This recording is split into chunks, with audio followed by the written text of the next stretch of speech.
Buenas tardes a todos y a todas. Bienvenidos, bienvenidas las diputadas y diputados de distintas partes del país. Qué bueno que están aquí, qué bueno que nos visitan.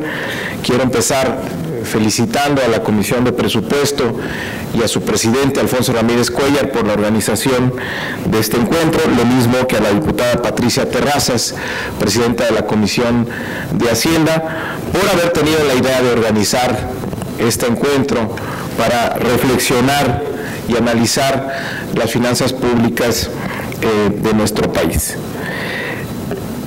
Saludo a los integrantes de la mesa, mis compañeros y compañeras diputadas, a Laura Imelda, a Erasmo, a Wendy, a Tania Navarrete de Copecol. Bienvenidos todos. Miren, que se hace en un momento muy oportuno este foro, porque estamos a punto de entrar en la dinámica de la discusión presupuestal.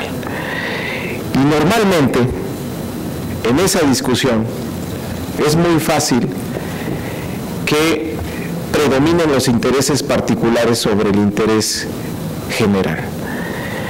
Que la urgencia nos hace ponerle más énfasis a las cosas más importantes.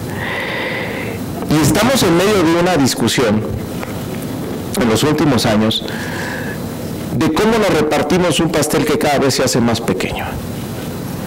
Y la realidad es que vivimos a nivel nacional en una ficción de finanzas públicas sanas. Revisemos nada más este año. Superávit primario. ¿En base a qué se logra este superávit primario? En haber tirado prácticamente la inversión pública. Nunca habíamos tenido un dato tan bajo, si lo medimos como porcentaje del Producto Interno Bruto, ni en las peores crisis el gobierno había dejado de invertir como lo hizo este año. Tenemos que irnos a 1946 para encontrar un dato similar al de este año. Y al mismo tiempo vemos el endeudamiento que ha tenido esta administración, que llegó hace 2 años a rozar los 50 puntos del PIB, que prendió las alertas de las calificadoras y prácticamente obligó a que se corrigiera esta tendencia y aceptar que es insostenible seguir manteniendo esos niveles de endeudamiento. Alto endeudamiento, baja inversión, pues que no nos extrañe el crecimiento económico que estamos teniendo. Absolutamente insuficiente. Es el agotamiento de un modelo económico en los últimos 30 años, donde no hemos logrado superar la barrera del 2,5%. Un crecimiento absolutamente insuficiente para lo que nuestro país necesita. Y si lo medimos per cápita, pues es verdaderamente irrisorio. En estos años, les digo, finanzas públicas sanas es una ficción, porque por lo menos en 3 años los remanentes del Banco de México fueron utilizados para compensar el saldo final de las finanzas. Y desde la crisis de 2007, desde aquella crisis que se provocó en los mercados financieros y que tuvo un impacto en nuestro país, las finanzas municipales fueron las más afectadas y las finanzas de los estados. El impacto de esa crisis en participaciones fue similar al impacto que se tuvo en la crisis de 94. Pero para reponer el golpe en 94 se tomó pues, la desafortunada decisión de aumentar el IVA, pero eso compensó en el mediano plazo a las entidades federativas. En la crisis de 2008 no hubo ninguna compensación y se abrió la puerta al endeudamiento público local. Y llevamos ya 10 años en esa dinámica, donde hay insuficiencia de recursos en los estados, en los municipios, con un aumento incontrolable del endeudamiento de los estados. Y se ha hecho también con muy pocos controles. Ha habido mayores recursos para estados y municipios, cada año crecen en términos reales y no tenemos mejores servicios públicos.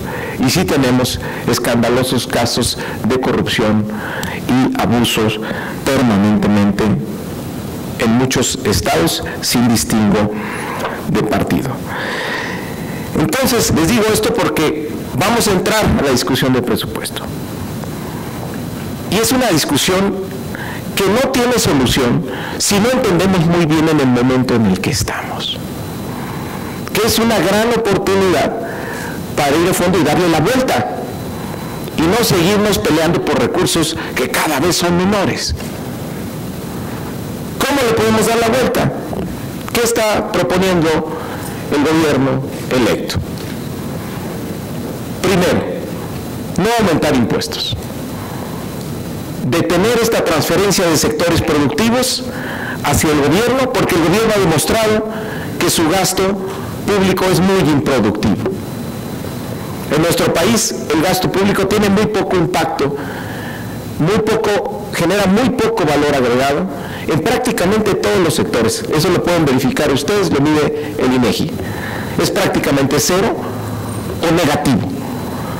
Es decir, la función del gobierno, el impacto del gasto en la economía es nulo, porque gastamos muy mal.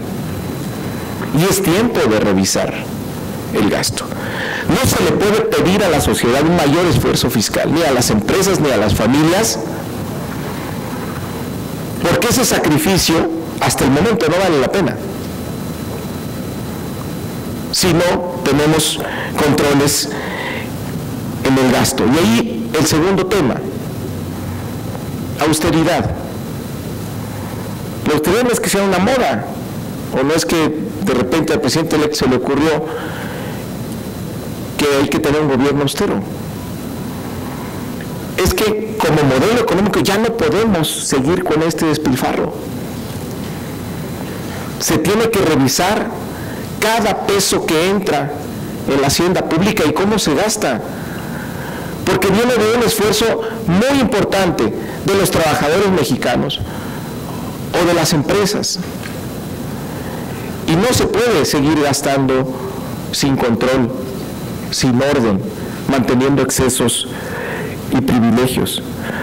Por eso la austeridad, si se lleva a todos los niveles, nos puede permitir abrir espacios para la reasignación del gasto público hacia rubros que sí tengan impacto en la economía, que sí generen valor agregado, como proyectos de infraestructura o proyectos de inversión en capital humano, los programas sociales.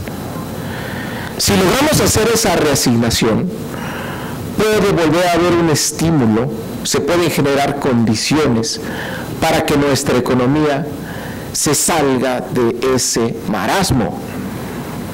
Y si tenemos un mayor crecimiento, entonces la bolsa, el pastel de todos va a crecer.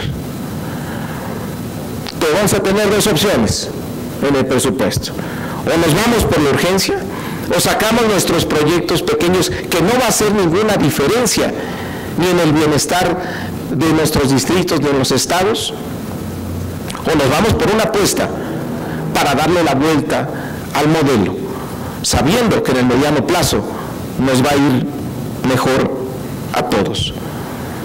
Es la apuesta por el crecimiento económico.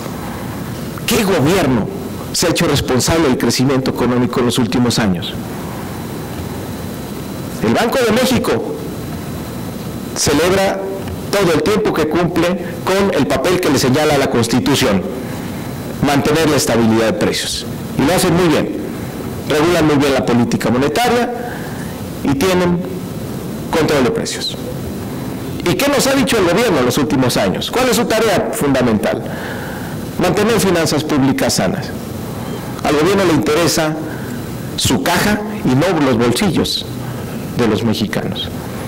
Y pues ahí tiene su caja, nos dice que finanzas públicas sanas, agarra los remanentes del Banco de México, tira la inversión para presentar un superávit primario, finanzas públicas sanas, economía enferma. ¿Y quién se hace responsable del crecimiento económico? Es el niño huérfano de la economía mexicana.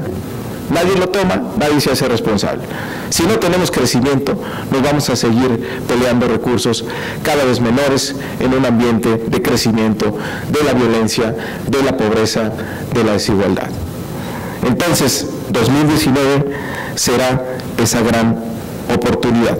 Por eso, la austeridad es el eje fundamental para darle la vuelta a nuestra economía y que nos permita reasignar recursos a lo que verdaderamente importa. Ojalá se lleven ese mensaje a sus estados. Ojalá tomen la agenda ustedes también en los estados de tener legislaciones que pongan orden en el gasto, que pongan orden también en el endeudamiento, que se cumpla, por ejemplo, sugerencia, que respetemos todos la Constitución en el artículo 127. Ningún gobernador, ninguno, puede ganar por encima de lo que gana el presidente de la República, y si lo hace, estaría violando la Constitución. ¿Por qué no empezamos por ahí? ¿Por qué no empezamos todos sumándonos a la austeridad republicana? ¿Por qué no revisamos el gasto? ¿Por qué no cuidamos cada peso que se destina? ¿Por qué no revisamos los montos de endeudamiento? Y eso nos va a dar mucha legitimidad y autoridad moral con la sociedad para después pedir mayores recursos. Bienvenidos, bienvenidas, muchísimas gracias.